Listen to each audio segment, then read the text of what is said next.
वंदे वंदे। हमारे बीच में पहुंच चुके हैं हमारे मुजरे के नौजवान साथी माई की बात सम्मान कर रहे हैं। आपसे प्रार्थना है दोपहर खड़े या जनाबाओ, मैं कभी से कह रहा हूँ और आपका लीडर आपके अंदर पहुंच चुका है। अब जल्दी आपको बात के अंदर मैं चाहूँगा जब भी पूरे हरियाणा में हल्का फुंडरी की बात होती है तो सबसे पहले आपको सबको पता है कि क्या बात हल्का फुंडरी की राजनीति में आती है कि पिछले 30 साल से यहाँ तो पिछले 30 साल में हल्का फुंडरी में पिछले 30 साल में हमारे बच्चे जो पढ़ने के लिए दूर जा रहे हैं उच्च शिक्षा के लिए, उनके लिए कोई डिग्री कॉलेज नहीं खुला। पिछले 30 साल में जो सड़कें टूटी हुई हैं, जल भराव की स्थिति बनी हुई है, उनसे छुटकारा भी हमें नहीं मिला। और पिछले 30 साल में ये तो इंसान और इमारतों की बात है, जो सड़कों पे बेसहारा हमारी गौ माता घूम रही है, उसको भी संरक्षण, उसको भी छत, उसको भी। और यदि किसी को कोई लाभ नहीं होता और हानि होती है तो उसका बिना ही हल्का फुंडरी के सभी झीलों में चौराहे पे खड़े हैं और लोग डूब रहे हैं, जबकि आसपास के जिले इतने आगे निकल गए हैं कि उन्हें जब आप एंट्री करते हैं तो एक अलग ही वातावरण नजर आता है। उस शहर से जब बाहर निकलते हैं तो उसकी छाप हमारे दिलो दिमाग में छप जाती है। लेकिन आप सभी से बदल सकते हैं, क्योंकि इसे बदलने की शुरुआत भी आपके हल्का फुंडरी में एक गांव में करती है। 6222 ग्राम पंचायतें बुजुर्गों हमारे हरियाणा की काउंटी आप ही के हल्का फुंडरी के, आप ही का ग्वांड गांव चांबा पूरे हरियाणा का नंबर 1 गांव है।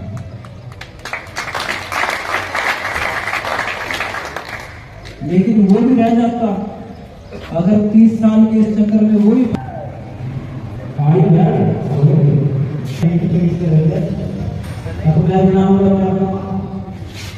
बिना किसी जोड़ आपके हल्का फुंडरी का भी एक गांव नंबर 1 बनाया जी। एक आदमी आपके बेटे, आपके भाई सतपाल जांबा ने बना के रखा। इतना कुछ करके उस गांव में पार्टी में हर उस व्यक्ति का स्वागत है जो अपने देश के लिए कुछ करना चाहता है। इस पार्टी में हर उस व्यक्ति का स्वागत समाज के लिए कुछ करना, समर्पित करना चाहता है। भाई संदीप महिला जी, श्री उमेश सिंह जी, श्री ईश्वर दत्त जी, आप सभी से निवेदन है इस क्षण को, हमारे इस गौरव को आप धारण करें और इस जिम्मेदारी को आप निभाएं कि जिस तरह से देश हित में भारतीय जनता पार्टी काम करती रही है, आप भी अपने क्षेत्र में, अपने समाज में, अपने गांव में, अपनी हर गली में विकास के लिए काम करेंगे, अपने हर साथी के लिए काम करेंगे, के लिए काम करेंगे। आप सभी का विश्वास है, विश्वास के साथ इस कदम को बनाया जाता है तो अपने 5 साल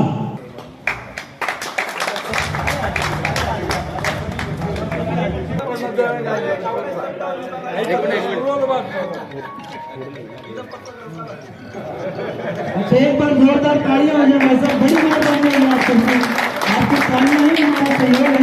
और हम वादा कर ये पगड़ी जो है ये सिर्फ एक वस्त्र नहीं है, एक जिम्मेदारी है।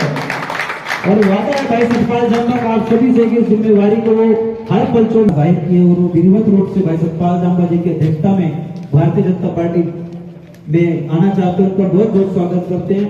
श्री राम कुमार जी आप मंच पर आए। तो गणमान्य व्यक्ति हैं करम सिंह जी रोड, प्रेम सिंह जी, रणवीर जी, रामेश्वर जी, चंद्रकांत जी, सुरेश जी और मेरी जो टीम के साथी हैं प्रताप राणा, बलजीत फुंडरी से, वो बहुत सारे साथी हैं जो दिन रात मेरे साथ खड़े हैं। और केवल ये आज मैं राजनीति में क्यों आया, भाई ऐसी क्या जरूरत पड़ेगी कि भाई राजनीति ही करनी जरूरी है। मैं राजनीति में कोई आज ही नहीं आया भाई एकदम उठा और आ गया। पहले मैंने ये बताया कि लोगों को मैं कुछ करके तो दिखाऊं, भाई मैं करना क्या चाहता हूं, मेरा सपना क्या है और भाई मैं क्या करना चाहता हूं अपने हल्के के लिए। हर तरह से मैं लाया भी हूं और गांव वालों ने मिलकर सहयोग भी दिया है और आज भी दे रहे हैं। मेरे गांव में हर वो चीज है जो एक विकसित देश में होती है, जहां शिक्षा में खेलने के लिए जो पार्क है वो इंटरनेशनल लेवल का है। अगर बच्चे खेलते खेलते झूले से गिर भी गए तो कोई चोट नहीं लगती। लेकिन ये सिर्फ छोटे से गांव जांबा तक ही सीमित रह गया। लेकिन इससे तो कोई अपना देश विकसित नहीं होगा। और सबसे पहले बताया तो विकसित होता क्या है?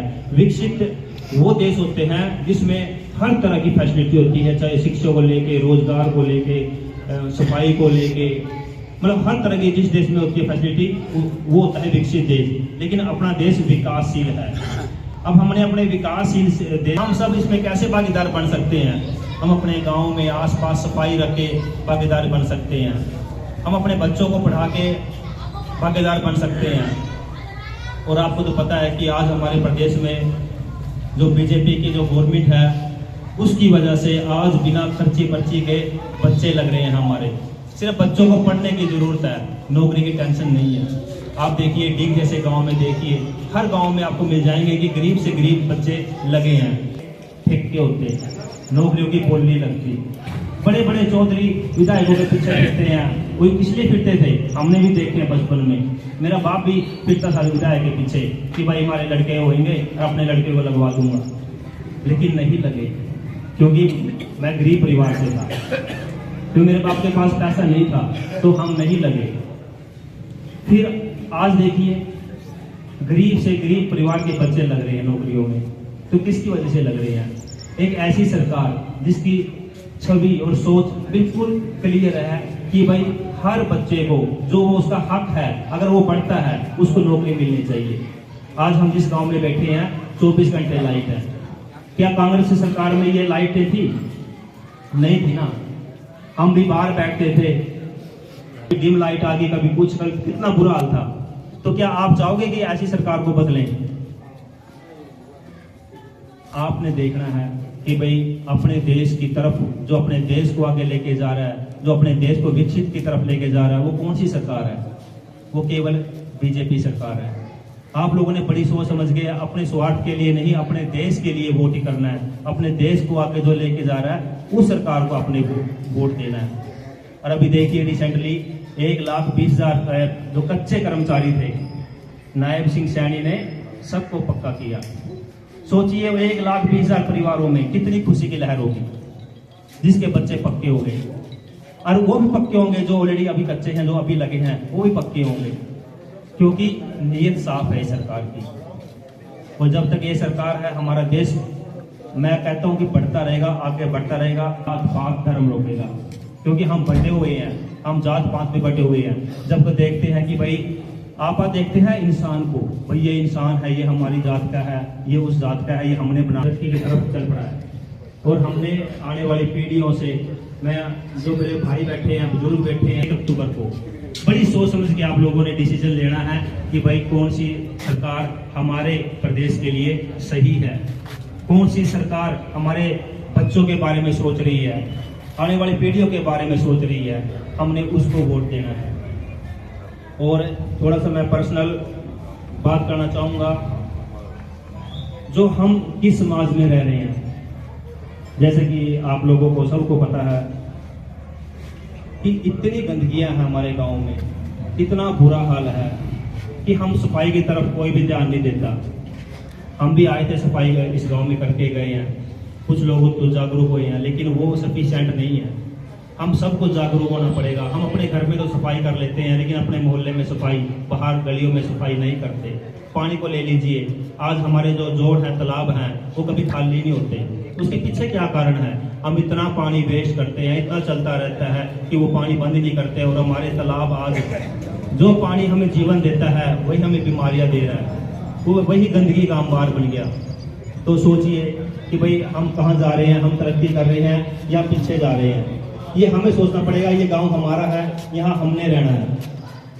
और आज तक जो भी विधायक आए हैं, मैं तो कहता हूँ जो मौजूदा विधायक हैं, अगर वो ये चौपालों, ये कम्युनिटी सेंटर की बजाय यहाँ पे स्कूल को अपग्रेड करता, यहाँ पे पार्क बनवाता, यहाँ की गलियों को ध्यान देता, तो शायद उसको वोट मांगने की जरूरत नहीं पड़ती। वो जनता अपने आप लाती। भाई आपने हमारे बच्चों के लिए, हमारे गांव के लिए इतना काम किया है, आप इसके हकदार हो। और अगर आज मेरे गांव में इलेक्शन हो जाए, यकीन मानिए हम वोट मांगने नहीं जाएंगे। अब ये हमारे गांव के लोगों पे डिपेंड। हमको क्या चाहिए? उनको एक विकसित गांव चाहिए, या वही चाहिए जिस गांव की गलियों में बुरा हाल था, ये गंदगी के ढेर लगे हुए थे।